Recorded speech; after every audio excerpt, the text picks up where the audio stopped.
Yes, your boy is back. I am back, and I am back. Welcome to episode 5, finally, of the Knockout Lounge. This is your boy Bruce Lee. Before I get started good, I just wanted to say rest in peace. This is long overdue to Gennaro Hernandez that died about 2 to 3 weeks ago from cancer. He was a two-time junior lightweight champion, with his first title coming in 1991. Was used to fighting in California in the U.S., but he had to go to France to go ahead and take the WBA's version of the junior lightweight championship. For the last 2 rounds on that fight, you can go to Brother JR76's channel and check that out. It was a pretty good knockout there in the 9th round by Mr. Hernandez. And the second title reign came in 1997 when he won the WBC's version of the title. He retired. He fought Floyd Mayweather Jr. back in 1998. He retired on the stool right there, and that was his last fight. And he's been commentating until the time of his death. He had a couple of commentator roles with Top Rank with Bob Arum. But I just wanted to say rest in peace and big ups to Floyd Mayweather Jr. for helping his family out when they in time of need. He went ahead and took care of the funeral and everything. I just thought I'd throw that out there because a lot of people, I should say me too. I'm guilty of this sometimes. Like to talk about the bad instead of the good. But I want to give a shout out to Floyd Mayweather Jr. for helping Mr. Hernandez's family out. I would like to go ahead and get into the recap here. This weekend's recap. The big fight happened over the weekend. Saul Alvarez versus Ryan Rose. Well, it was supposed to be a big fight, of course. 2 ranked fighters. One is a champion, the other contender for the belt. Which turned out to be a one-sided fight, which Canelo went ahead and took care of Rose without any problems. I know the guy's still 20-21, but I say he's ready for the top opponents in the 154-pound division. I even say throw him in there with Chavez Jr. Move up or have Chavez Jr. come down so he can expose him and just get him out the way. But that's just my personal opinion. But you went ahead and took care of business this past weekend and took care of Ryan Rose. Won by decision. Which they say, he handled the fight perfectly, just like he should, handle it for a champ, versus it's supposed to be a top-ranked opponent, but maybe Rose got shocked by leaving the UK and going to Mexico to fight Canelo. But anyway, Canelo picks up the victory and moves on with his career. Oscar De La Hoya did send out a tweet of who the top three fighters you would like to see Canelo that we would like to see Canelo face. You could go ahead and let me know. I want to know. I gave him my top 3, which I put Kermit Cintron in there as number 1. But let me know your top 3. Just next opponent. Period. Let me know what you think. Who you think Canelo's opponent should be for his next fight, next defense. Another recap I wanted to get into was the Friday Night Fights recap between Fernando Guerrero and Grady Brewer. Guerrero was taking a step up as far as weight is concerned. He wanted to go ahead and jump up to 154 and see what he could do in this division. But this is his first fight in the 154 division. He was winning the first 5 rounds. He was handling Grady Brewer without a problem. Then in the 6th round, he got lax for some odd reason. I guess he underestimated Brewer, and I don't know what the heck Brewer's corner told him in the 6th round, but he came out just throwing some mad bombs and hit Guerrero with a couple of them, and that was all she wrote. He went down the first time in the 6th round. He got up, no problem. Second time, Grady Brewer just started throwing bombs, and he couldn't defend himself, so the ref went ahead and stopped the fight. He was like, that's it. It's over. It's game time. But Grady Brewer from Oklahoma.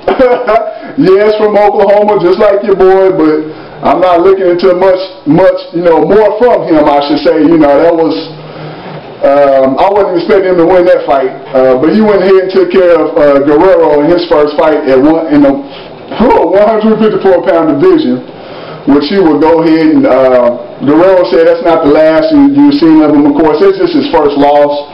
Of course, you know, many young fighters take a first loss or, you know, second loss and move on. But he said he will stay in the 154-pound division and go from there. And that's that on as far as the recap of the Friday Night Fights main event and the big fight that happened over the weekend. I wanted to get into this coming up weekend. A couple of predictions. One I'll delve into just a little bit.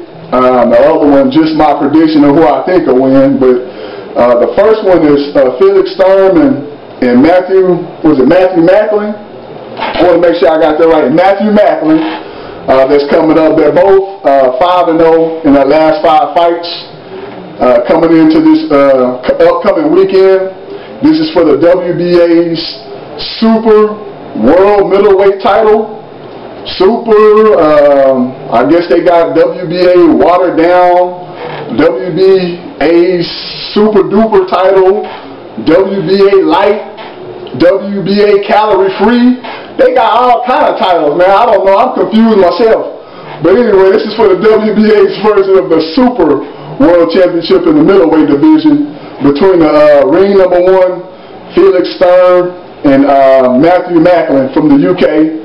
Which Macklin, he is ranked by Ring Magazine. Let me go ahead and take a look here. I'll give you those rankings here a little bit later, the top 5 I should say. But Macklin is ranked number 5 according to Ring Magazine in the middleweight division. I did get a chance to take a look at the last fights, a couple of fights over their career, and it looks like to me they're both pretty hard punchers, pretty solid punchers. They both got pretty decent defense. So what I'm predicting is a good all-out war for a middleweight title. Which way I'm going with Felix on this one to win by, I'll say, a majority decision. But this will be a war. I think anybody can get knocked out because they both sling. They throw some bombs now. They do throw some bombs. But I'm calling a good 12-round war with Felix standing at the end by majority decision. Second fight I want to get into, make a quick prediction on, is the Tavares Cloud versus Yusuf Mack. This is for the IBF Light Heavyweight Championship. Tavares Cloud is a pretty heavy puncher. He has pretty decent power.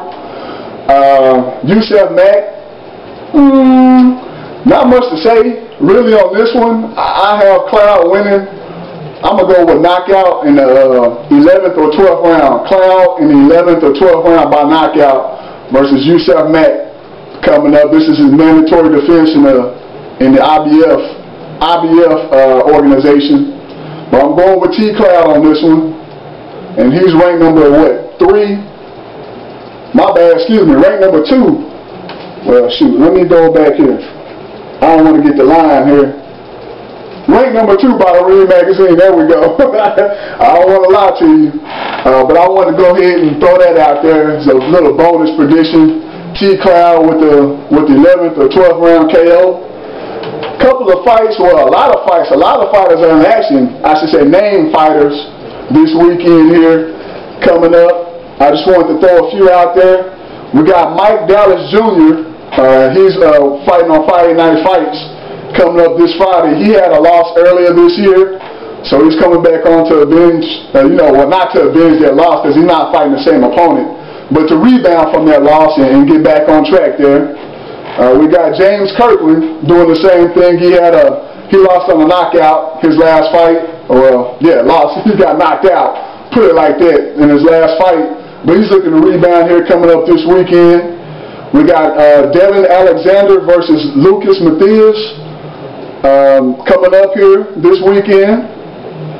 We got Ray Austin in the WBC title eliminator. Seriously? Don King? I mean, Don. I know you got to do some work, man, to make some money, but come on, man. How in the world is Ray Austin, and that goes out to the WBC too, how in the world is Ray Austin still in the top 5 of anything? Seriously, man. It's a signal to my stomach. But anyway, Ray Austin is in the title eliminator coming up here. And we got Mike Jones. Who? Mike Jones. Who? Mike Jones. In the welterweight division fighting this weekend. Top prospect in the welterweight division. And before I get out of here, I just wanted to go ahead and give you the Ring Magazine's top 5 in the light heavyweight division. Since I gave my prediction on a light heavyweight fight and a middleweight fight. But the light heavyweight rankings, according to Ring Magazine, of course the champion B-Hop, Bernard Hopkins. Ranked number 1 is still Gene Pascal. Number 2, T-Cloud, Tavares Cloud. Number 3, Chad Dawson.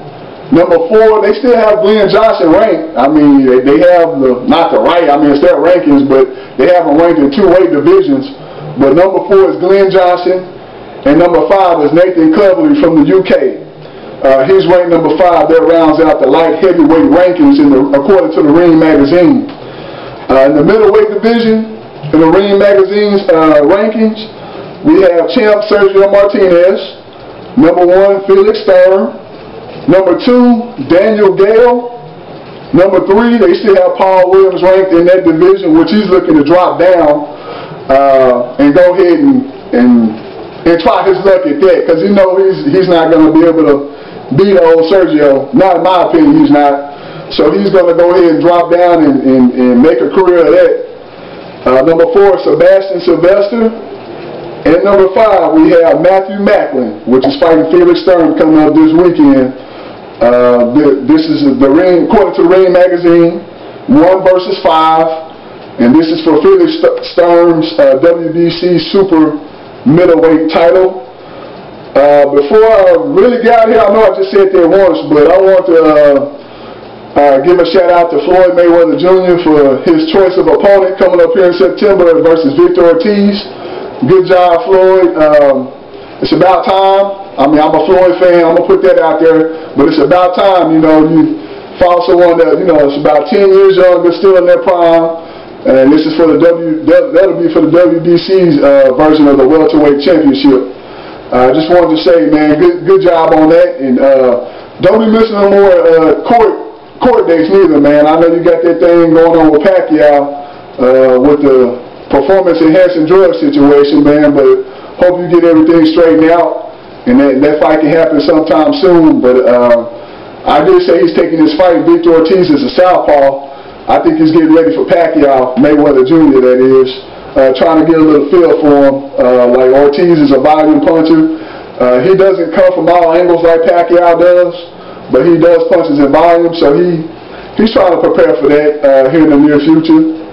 But I do appreciate the views, you know, appreciate my subscribers, my audience, the ones that are not subscribers yet. I ask that you would subscribe if you like what I'm doing here. And I do appreciate it, and I do apologize for last week not making it. Had a little battery issues as far as the camera. I'm working with a digital camera here, but I just wanted to say I apologize, and hopefully this will still be an every week deal. But that's it for episode 5 of the Knockout Lounge. I want to say peace out, and y'all have a great week.